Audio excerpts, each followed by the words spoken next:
पूर्व प्रधानमंत्री मनमोहन सिंह का 92 वर्ष की आयु में निधन हुआ है। He was being treated for age-related medical conditions and had sudden loss of consciousness at home on 26 December 2024। यानी उम्र से जुड़ी हुई दिक्कतें उन्हें थीं। 9:51 पर उन्हें मृत घोषित किया गया। 8:06 पर उन्हें एम्स अस्पताल में मनमोहन सिंह को लाया गया था। मेडिकल इमरजेंसी में कोशिशें पूरी की गई उन्हें रिवाइव करने की, लेकिन 9:51 पर उन्हें मृत घोषित किया गया। मंजीत नेगी एम्स के बाहर से हमारे साथ मौजूद हैं। जी मंजीत।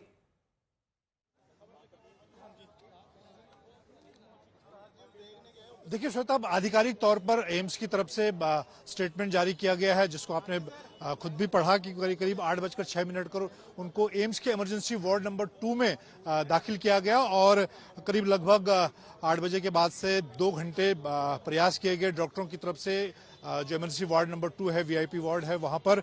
और 9:51 पर उन्होंने पूर्व प्रधानमंत्री डॉक्टर मनमोहन सिंह ने अंतिम सांस ली है। तमाम एफर्ट किए गए डॉक्टरों की तरफ से और 92 साल की उम्र में उन्होंने आज अंतिम सांस ली है। देर शाम करीब 8 बजे उनको घर पर दिक्कत हुई, उसके बाद उन्हें मोतीलाल नेहरू मार्ग, जहां पर उनका सरकारी निवास है, वहां से एम्स में लाया गया। और उसके बाद पिछले 2 घंटे के प्रयास के बाद अब एम्स की तरफ से आधिकारिक स्टेटमेंट जारी करके इस बात को बताया गया, इस बात की घोषणा की गई है कि पूर्व प्रधानमंत्री डॉक्टर मनमोहन सिंह अब इस दुनिया में नहीं रहे हैं। और थोड़ी देर पहले, उनके निधन से पहले, स्वास्थ्य मंत्री जेपी नड्डा यहाँ पर पहुंचे हैं। वो इस वक्त इमरजेंसी वार्ड में है। इसके अलावा प्रियंका गांधी जो सांसद है कांग्रेस की, वो यहाँ पर मौजूद हैं। और अब लगातार जो कांग्रेस के और बाकी सरकार के बड़े नेता हैं, उनका पहुंचने का सिलसिला यहाँ पर शुरू हो गया। ये मुख्य द्वार एम्स का है, जहां पर हम इस वक्त मीडिया के लोग खड़े हैं। और लगातार अब जो नेता हैं उनके आने का सिलसिला यहाँ पर शुरू हो जाएगा। इससे पहले भी हमने देखा श्वेता कि कई मौकों पर पिछले अगर 2 साल का समय आप देखें तो कई बार उनके स्वास्थ्य जांच को लेकर वो लगातार एम्स में यहाँ पर आते रहे हैं। लेकिन आज उनकी यात्रा मोतीलाल नेहरू मार्ग से, उनके घर से लेकर एक तरह से एम्स में उनकी ये अंतिम विजिट एम्स की साबित हुई। और 92 साल की उम्र में उन्होंने अंतिम सांस ली है। 2 बार वो देश के प्रधानमंत्री का पद उन्होंने संभाला, 2004 से लेकर 2014 तक। और देश में एक तरह से आर्थिक सुधार का उनको जनक माना जाता है, जिन्होंने वित्त मंत्री के तौर पे 90s के दौर में 92 में जब वो वित्त मंत्री बने तो उन्होंने देश में आर्थिक सुधार की सबसे बड़ी शुरुआत का श्रेय उन्हें जाता है वित्त मंत्री के तौर पर। इससे पहले चाहे आरबीआई गवर्नर के तौर पर उनके कार्यकाल को देखें और लगातार उसके बाद प्रधानमंत्री के बाद भी वो राज्यसभा में रहे। लेकिन अब पिछले 2-3 सालों से उम्र की वजह से जो दिक्कतें थी, उसकी वजह से वो लगातार अस्वस्थ रहे हैं। और अभी थोड़ी देर पहले लगातार इस बात को लेकर जिस तरीके से आप भी कह रहे हैं कि इससे पहले भी एम्स अस्पताल उन्हें लाया गया और लग रहा था और मन को लग रहा था कि शायद ये भी एक ऐसा ही मौका हो जहां से स्वस्थ होकर वापस वो अपने घर के लिए लौट आए। लेकिन ये उनके घर से एम्स अस्पताल की उनकी अंतिम यात्रा रही और अब वहां पर नेताओं के पहुंचने का भी सिलसिला चल रहा है। हम आपके पास लौटते रहेंगे मंजीत, लेकिन राशिद किदवई जी हमारे साथ जुड़े हुए हैं। राशिद किदवई जी, बहुत भीनी यादें भी मनमोहन सिंह के साथ जो हम याद करें, आज जो तस्वीरें हम सामने दिखा रहे हैं अपने दर्शकों को उनकी पूरी राजनीतिक यात्रा को दिखाते हुए, आज हर व्यक्ति उन सारी तस्वीरों को देखते हुए वो दौर महसूस कर सकता होगा जब वित्त मंत्री और उससे पहले का जो उनका पूरा करियर रहा है, किस तरीके से प्रोफेसर से उन्होंने शुरुआत की, वो तो एक तरफ है। लेकिन उनका 10 साल का जो प्रधानमंत्री का कार्यकाल था, जो बिल्कुल एकदम कॉम्पिटिटिव राजनीति के बीच में उन्होंने गठबंधन की राजनीति का धर्म निभाते हुए और देश पर उस समय शासन किया। राशिद किदवई जी। जी देखिए, मुझे लगता है कि मनमोहन सिंह एक बहुत ही सफल राजनेता इस मायने में थे कि उनका कोई मतलब वो बहुत ईमानदारी से राजनीति करते थे। राजनीति में उन्होंने कभी भी किसी को नुकसान पहुंचाने की कोशिश नहीं करी। बहुत से लोग थे कांग्रेस में जो उनको प्रधानमंत्री के रूप में देखना नहीं चाहते थे। वो लोकसभा का चुनाव लड़े, लोकसभा का चुनाव उन्हें हरवा दिया गया। जब वो प्रधानमंत्री रहे तो उन्हें कांग्रेस के अंदरूनी राजनीति का काफी शिकार होना पड़ा, लेकिन मनमोहन सिंह ने कभी उसकी कोई शिकायत नहीं करी। श्वेता, मैं करीब 2 महीने पहले उनसे मिला था और मैंने फिर उनसे बहुत आग्रह करा कि वो कुछ अपने स्मरण शेयर करें, कोई किताब लिखें। मैंने अपनी भी कहा कि मैं उनकी मदद करूंगा, लेकिन उन्होंने कहा कि नहीं, देखिए मैंने एक बहुत, मेरे ऊपर कांग्रेस के और गांधी परिवार के तमाम लोगों के बहुत एहसान है, मैं कोई ऐसी बात नहीं कहना चाहता, मैं किसी कंट्रोवर्सी में नहीं पड़ना चाहता। तो वो उनका जो शराफत का जो उनका एक एक पूरा का पूरा जो एक बहुत ही शरीफ और ईमानदार इंसान थे, उसको उन्होंने हमेशा कायम रखा। उनको कोई कांग्रेस के किसी धड़े से, किसी उससे उनको लेना देना नहीं था। उनके बारे में बहुत सारी बातें भी कही गई। लोग प्रधानमंत्री बनना चाहते थे, अर्जुन सिंह, प्रणब मुखर्जी, शिवराज पाटिल, एक लंबी फहरिस्त है, लेकिन मनमोहन सिंह ने उन सबको अच्छे तरीके से, जब भी वो उनकी कैबिनेट में रहे, अच्छे से पूरा सम्मान और आदर का भाव दिया। उन्हें कोई ईगो नहीं थी, वो किसी को नीचा दिखाना उन्हें पसंद नहीं था। वाकई आशुतोष, और जिस तरीके से उन्होंने न केवल अपनी पार्टी में इतने बड़े बड़े नामों के होने के बावजूद देश के प्रधानमंत्री रहे, अब उन्हें चुना गया था उस समय जब सोनिया गांधी सब अपेक्षा कर रहे थे कि आकर वो देश की प्रधानमंत्री बनेंगी, उस समय उन्होंने आकर ऐलान कर दिया नहीं, मनमोहन सिंह देश के प्रधानमंत्री होंगे। हम आते हैं आपके पास, लेकिन प्रधानमंत्री मोदी की तरफ से भी पूर्व प्रधानमंत्री मनमोहन सिंह के निधन पर दुख जताया गया है। उन्होंने लिखा है कि India mourns the loss of one of its most distinguished leaders doctor Manmohan Singh ji, और तस्वीरें अपनी साझा की हैं पूर्व प्रधानमंत्री मनमोहन सिंह के साथ। Rising from humble origins he rose to become a respected economist. जिस दिन समय पर प्रधानमंत्री नरेंद्र मोदी की पूर्व प्रधानमंत्री मनमोहन सिंह के साथ मुलाकात हुई है, ये सारी तस्वीरें उन्होंने साझा की हैं। जब प्रधानमंत्री पद की शपथ ली थी नरेंद्र मोदी ने, उसके बाद भी वो भेंट करने पहुंचे थे पूर्व प्रधानमंत्री मनमोहन सिंह से उनके आवास पर, और उसके बाद से अलग अलग आयोजनों में जब जब उनकी मुलाकात हुई थी। He was a great prime minister who served the nation as prime minister, finance minister. He was somebody who was a visionary, who did a great deal for the country. And we are all cancelling the very elaborate programs planned here and rushing back to Delhi, most of us.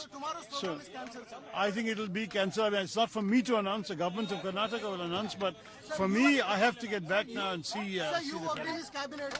How do you remember him, sir? I remember him as a wonderful man, a good leader, compassionate individual, a great visionary. Thanks. Thank you. Hey!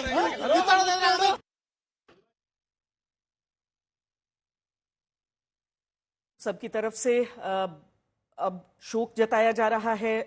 प्रधानमंत्री नरेंद्र मोदी ने लिखा, प्रियंका वाड्रा ने भी शोक जताया है। अभी तक सब इंतजार कर रहे थे आशुतोष कि शायद ये उन्हीं मौकों में से एक हो जब मनमोहन जी को ले जाया जाता था अस्पताल और वो वापस लौट कर जाते थे, लेकिन अब वो खबर जब एम्स की तरफ से पुष्टि कर दी गई, उसके बाद मनमोहन जी की जो राजनीतिक यात्रा रही पूरी, उनका जो एक व्यक्तित्व रहा जो राजनीतिक न होते हुए भी राजनीति में आगे बढ़ता गया। आशुतोष, देखिए श्वेता, मनमोहन सिंह इस देश के सबसे अंडर एस्टिमेटेड प्राइम मिनिस्टर्स में से एक के तौर पर उनको जाना जाएगा, और मुझे इस बात का पूरा भरोसा है कि इतिहास उनके साथ न्याय करेगा, क्योंकि उनके रहते हुए उनके साथ उस तरीके से न्याय नहीं हो पाया जिस तरीके से न्याय होना चाहिए। मेरा मानना यह है कि मनमोहन सिंह नरसिम्हा राव के साथ जो इकोनॉमिक इंडिया है उसके जनक थे, उसके फादर थे, और इसलिए उनका जो कंट्रीब्यूशन है वो पहली बार एक फाइनेंस मिनिस्टर के तौर पर, दूसरी बार प्रधानमंत्री के तौर पर, और मैं उनके प्रधानमंत्री के काल को उनके वित्त मंत्री के काल की तुलना में बहुत बेहतर मानता हूं, और हिंदुस्तान के 3 सबसे बेहतर प्रधानमंत्रियों में से एक में मनमोहन सिंह को रखता हूं। और उसके सबसे बड़े कारण है ये है कि जिस तरीके से भारत ने आर्थिक प्रगति उनके जमाने में की 2004 से लेकर 2014 के बीच में, और उस वक्त भी मंदी आई थी और उस मंदी की वजह से दुनिया के तमाम बहुत सारे देशों की हालत बहुत खराब हो गई थी, लेकिन जिस तरीके से मनमोहन सिंह ने 2008 के बाद 2009 में भारत की अर्थव्यवस्था को पटरी पर लाने की कोशिश की, वो अपने आप पे काबिले तारीफ थी। और ये अनायास नहीं है कि बराक ओबामा जैसे अमेरिका के राष्ट्रपति इनके बारे में कहते थे, when mister Manmohan Singh speaks the word lessons. ये बहुत बड़ी बात थी भारत के प्रधानमंत्री के लिए।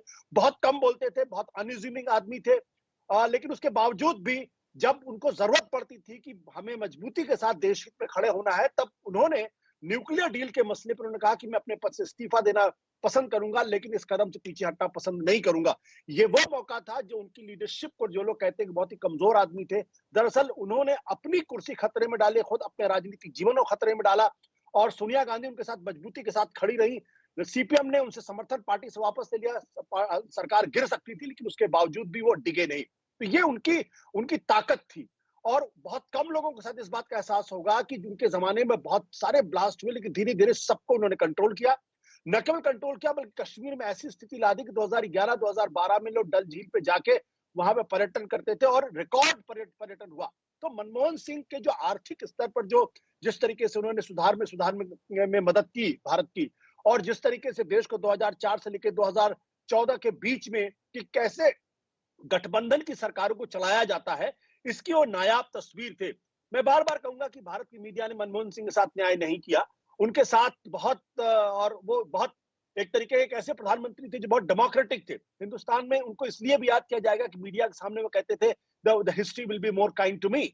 आज ये स्थिति को सोच ही नहीं सकता कि एक प्रधानमंत्री ऐसा भी था जो मीडिया के सामने खुल के बात करते थे, इंटरव्यूज करते थे, उनकी आलोचनाओं को सुनते थे, न केवल सुनते थे बल्कि अपनी तकलीफ भी उनके सामने बयां करते थे। लेकिन कोई ऐसा उदाहरण नहीं हो सकता जब कोई ये कहे कि मनमोहन सिंह ने किसी पत्रकार के साथ या किसी मीडिया कर्मी के साथ कभी कोई बदतमीजी की हो। मैं एक बड़ा दिलचस्प वाकया आपको बताता हूं। उन दिनों में आज तक में था और मनमोहन सिंह के नाम के बारे में किसी को मालूम भी नहीं था।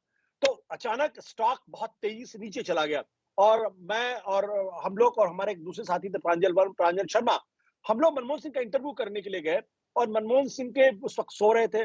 हम लोगों ने पूरा अपना टीवी कैमरा सेटअप लगाया। सेटअप लगाने के बाद उनसे पूरी बातचीत हो गई, और इंटरव्यू करने के बाद बाहर निकले तो उनके जो ऑफिस के लोग थे वो कहते, भाई साहब एक काम करिए, आप किसी तरीके से ना यहाँ का जो पीडब्ल्यूडी डिपार्टमेंट है उसको थोड़ा सा फोन करके बोल दीजिए कि मनमोहन सिंह के यहाँ जो एसी है वो पिछले 3 महीने से खराब पड़ा, हम लोग लगातार कंप्लेन करते लेकिन कोई सुनने को तैयार नहीं है।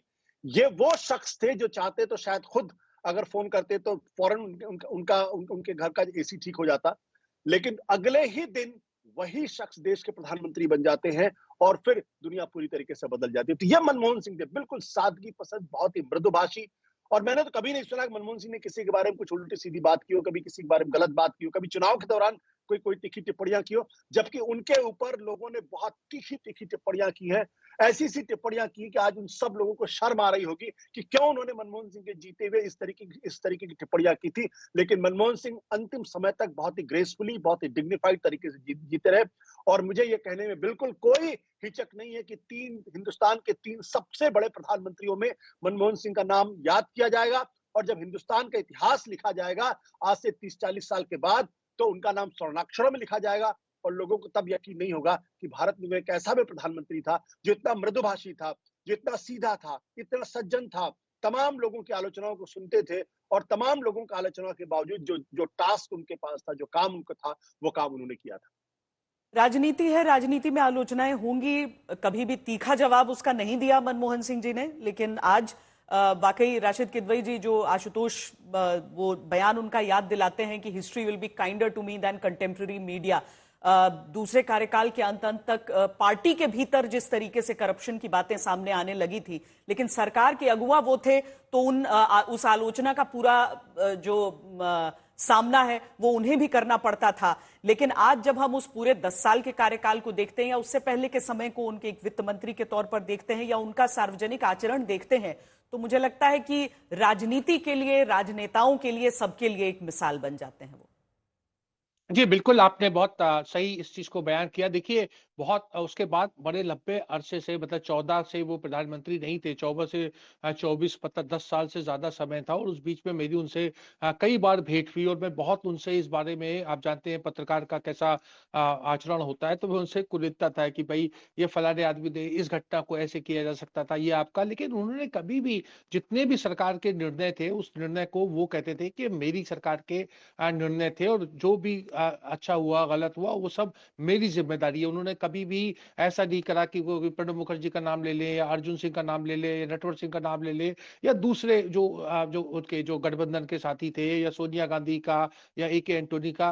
बिल्कुल, वो ये इस बारे में बहुत ज़्यादा क्लियर थे। उनको बहुत लोगों ने ये भी सलाह दी थी कि 2009 में वो लोकसभा का चुनाव लड़ करके जीत के आए, उससे उनका एक अलग एक चेहरा उभर के आता है, एक राजनीतिक चेहरा। लेकिन मनमोहन सिंह ने कभी भी बल्कि अकाली दल ने भी उनको ऑफर किया, जालंधर की सीट ऑफर की, लेकिन उन्होंने कहा नहीं, मैं ऐसे ही ठीक हूँ। और वो बहुत अपने बारे में बहुत ही ज्यादा आश्वस्त थे। उन्होंने कभी किसी को अपना कॉम्पिटिटर ही नहीं माना श्वेता। इस वजह से उनका हमेशा उनको लोग इज्जत करते थे और उनसे ठीक से पेश आते थे। और उन्होंने कोई जो भी इतने लंबे अरसे में उनके, मुझे लगता है कि बहुत ही खट्टे मीठे अनुभव हुए होंगे, लेकिन कभी उन्होंने किसी दूसरे को दोष नहीं दिया। और अपने जो भी उनके स्टाफ में जो उनके साथ में काम करते थे उनसे वो मेरे ख्याल से अंतिम समय तक सबसे टच में रहे, वो मिलते थे, हाल चाल, ना किसी की वो सिफारिश करते थे, ना उन्हें पसंद था। मतलब वो कांग्रेस में रहते हुए भी एक बहुत ही जिम्मेदार और कद्दावर लोग रहे। बहुत से लोगों ने उन्हें कहा कि आप जो गांधी परिवार है इसके बारे में कुछ कह दीजिए, कुछ खुलासा कर दीजिए, कुछ धमाका कर दीजिए। कि उनका जो कांग्रेस और उसके विचारधारा और उसकी लीडरशिप के प्रति जो आस्था थी वो अटूट थी। उसमें कोई भी आदमी जो है उनको बाध्य नहीं कर सकता था कि वो ऐसी बात कहे जो उन्हें लगता था कि ठीक नहीं है।